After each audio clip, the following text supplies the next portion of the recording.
Perkenalkan, nama saya Lasti Patricia Tabarat dengan NIM 2021-8008. Saya akan menjelaskan tentang klasifikasi iklim.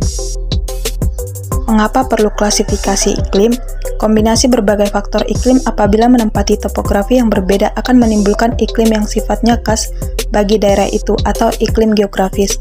Topografi berbeda sama dengan kombinasi faktor iklim berbeda sama dengan iklim geografis berbeda. Iklim merupakan konsep yang sangat geografis karena bumi menunjukkan pola iklim yang sangat jelas. Dalam geografi, iklim dipelajari melalui klimatologi. Kajian klimatologi sangat penting untuk berbagai bidang di luar geografi termasuk pertanian, arsitektur, ekologi, kehutanan, dan ekonomi.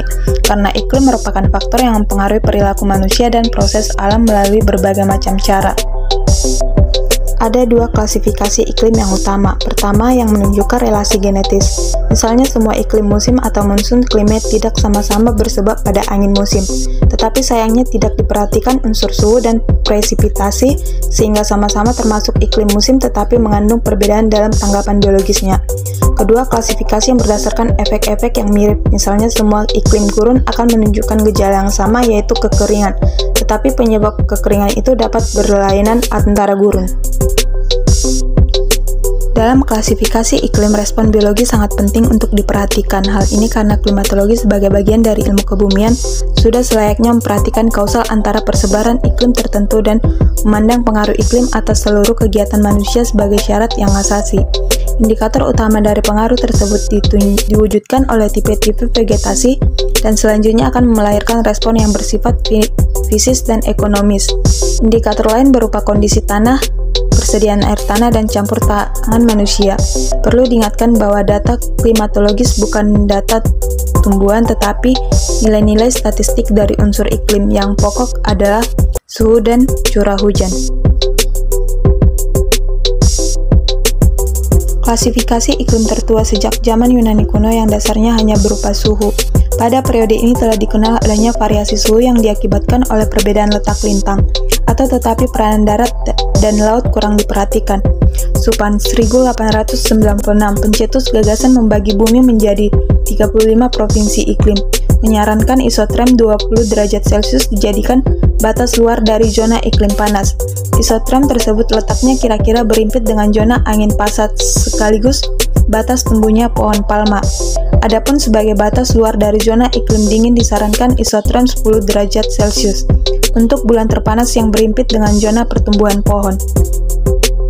Klasifikasi tersebut hanya didasarkan atas suhu saja dan di setiap hemisfer dibedakan menjadi 3 zona iklim. Namun demikian faktor iklim lain misal curah hujan belum diperhatikan, padahal menurut kenyataannya, baik pada zona panas maupun sedang terdapat daerah-daerah yang sifatnya basah maupun kering. Selanjutnya, para geograf dan klimatolog mengembangkan klasifikasi yang lebih detail berdasarkan suhu dan curah hujan bersama. Hingga saat ini klasifikasi iklim sangat banyak diantaranya yang paling terkenal adalah klasifikasi Hettner, De Montaigne, Köppen, dan Thornweyde. Meskipun iklim di bumi cukup rumit, tetapi ada kecenderungan bahwa sifat atau pola iklim tertentu di berbagai daerah yang saling berjauhan letaknya menunjukkan perilaku yang sama, apabila faktor penentu iklimnya sama. Berkaitan dengan kondisi tersebut, para ahli geografi berusaha untuk membuat klasifikasi iklim. Pembagian iklim dapat didasarkan atas sejala iklim, misalnya dapat digunakan data curah hujan, atau dengan cara ini maka seluruh gurun dapat disatukan dalam kelompok iklim. Klasifikasi juga dapat menambahkan angin sehingga terdapat gurun angin pasat dan gurun angin intermontan. Pendekatan dengan menggunakan angin relatif sulit.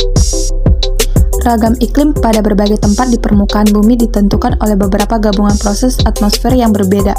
Agar diperoleh pemerian dan pemetaan daerah iklim, maka perlu mengidentifikasi dan mengklasifikasikan berbagai tipe iklim. Meskipun semua unsur iklim penting, hubungan yang menyatakan kecukupan panas dan air banyak mempengaruhi klasifikasi iklim.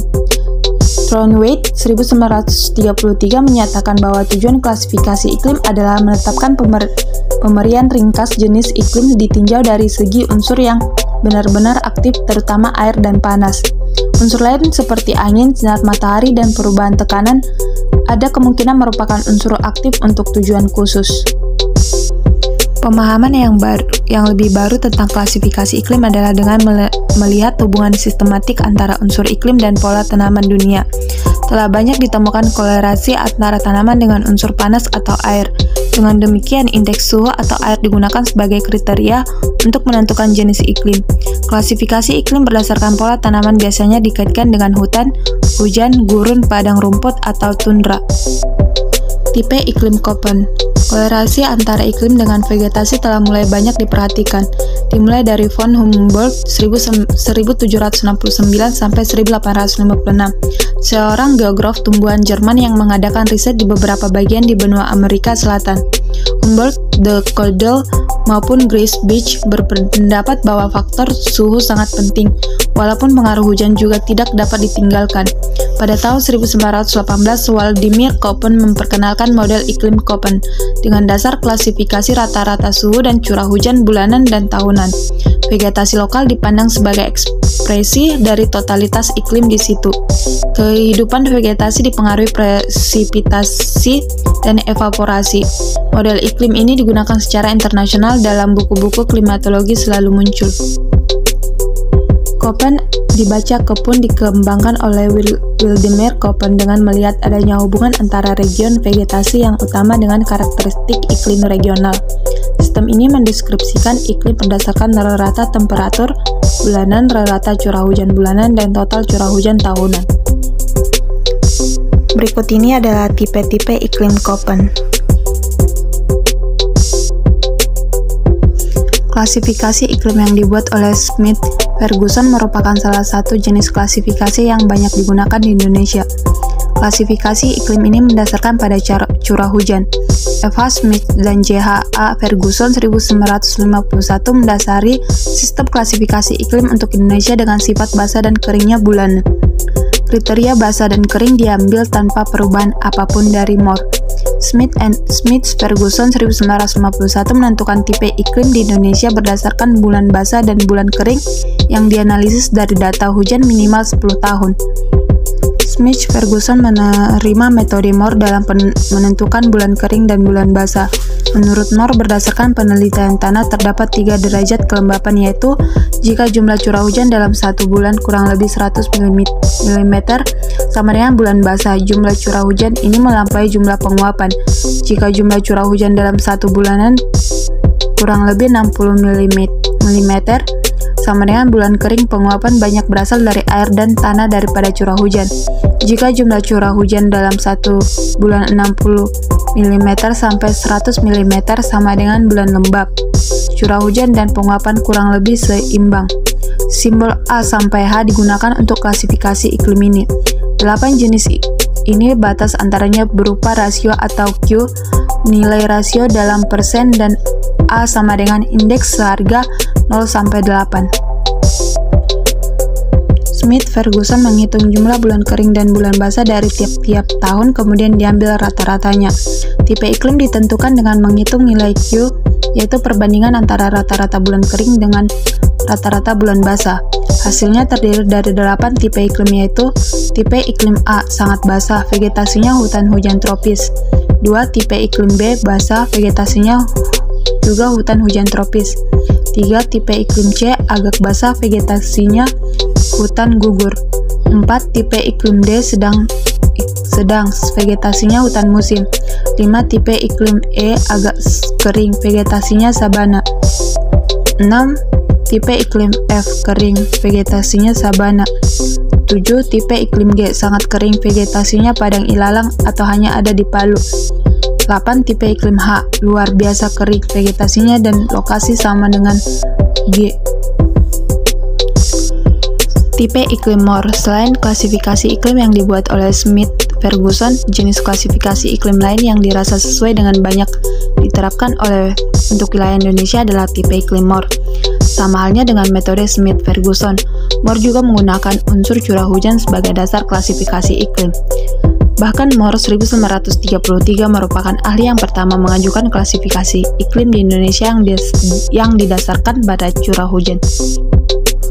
Klasifikasi iklim di Indonesia menurut MOR didasarkan pada jumlah bulan kering dan bulan basah yang dihitung sebagai harga rata-rata dalam waktu yang lama. Curah hujan rata-rata yang digunakan diperoleh dari pengamatan curah hujan selama minimal 10 tahun. Klasifikasi iklim MOR berdasarkan hubungan antara penguapan dan besarnya curah hujan. Asumsi untuk penguapan atau evaporasi adalah 2 mm per hari. Berdasarkan keberadaan bulan basah dan bulan kering, terdapat kelas iklim menurut MOR, yaitu yang tersedia di dalam tabel. Tipe iklim Oldeman. Oldeman juga menggunakan unsur curah hujan sebagai dasar klasifikasi iklim. Perbedaan antara klasifikasi MOR dengan Oldeman adalah MOR mendasarkan pada evaporasi tiap hari 2 mm, hasilnya terdapat 5 kelas iklim, dengan tingkat kelembapan antara basah hingga sangat kering. Adapun Oldeman yang menentukan klasifikasi iklim berdasarkan kebutuhan air untuk persawahan dan palawija, sehingga penentuan iklim menurut Oldeman terutama digunakan dalam usaha pertanian di Indonesia. Tipe iklim Oldeman. Dasar yang digunakan dalam sistem klasifikasi iklim Oldeman adalah adanya bulan basah yang berturut-turut dan adanya bulan kering yang berturut-turut pula. Kedua bulan ini dihubungkan dengan kebutuhan tanaman padi sawah dan palawija terhadap air. Dalam konsep ini, curah hujan sebesar 200 mm tiap bulan dipandang cukup untuk membudidayakan padi sawah. Sedangkan untuk sebagian besar palawija, maka jumlah curah hujan minimal yang diperlukan adalah 100 mm tiap bulan. Dari tinjauan di atas, Oldeman membagi 5 daerah agroklimat utama, yaitu A. Jika terdapat lebih dari 9 bulan basah berurutan. B. Jika terdapat 7-9 bulan basah berurutan. C. Jika terdapat 5-6 bulan basah berurutan. D. Jika terdapat 3-4 bulan basah berurutan. E. Jika terdapat kurang dari 3 bulan basah berurutan. Stratifikasi kedua adalah jumlah bulan kering berurutan. Bulan kering didefinisikan sebagai bulan yang mempunyai curah hujan kurang dari 100 mm karena untuk pertumbuhan tanaman palawija diperlukan curah hujan sekurang-kurangnya 100 mm tiap bulan. Jika terdapat kurang dari 2 bulan kering, petani dengan mudah mengatasinya karena tanah cukup lembab. Jika periode bulan kering antara 2 dan 4, maka petani harus hati-hati dalam membudidayakan tanaman. Periode 4-6 bulan kering berurutan dipandang sangat lama jika irigasi tambahan tidak tersedia. Dengan demikian, pendaerahan agroklimat dengan meninjau stratifikasi kedua adalah sebagai berikut. Zona A jika terdapat lebih dari 9 bulan basah berurutan. B1 jika terdapat 7-9 bulan basah berurutan dan kurang dari 2 bulan kering. Basah 2 jika terdapat 7-9 bulan basah berurutan dan 2-4 bulan kering. C2 jika terdapat 5-6 bulan basah berurutan dan kurang dari 2 bulan kering. C2 jika terdapat 5-6 bulan basah berurutan dan 2-4 bulan kering. C3 jika terdapat 5-6 bulan basah berurutan dan 5-6 bulan kering. D1 jika terdapat 3-4 bulan basah berurutan dan kurang dari 2 bulan kering. D2 jika terdapat 3-4 bulan basah berurutan dan 2-4 bulan kering. D3 jika terdapat 3-4 bulan basah berurutan dan 5-6 bulan kering. D4 jika terdapat 3-4 bulan basah berurutan dan lebih dari 6 bulan kering. E1 jika terdapat kurang dari 3 bulan basah berurutan dan kurang dari 2 bulan kering. E2 jika terdapat kurang dari 3 bulan basah berurutan dan 2-4 bulan kering. E3 jika terdapat kurang dari 3 bulan basah berurutan dan 5-6 bulan kering. E4 jika terdapat kurang dari 3 bulan basah berurutan dan lebih dari 6 bulan kering.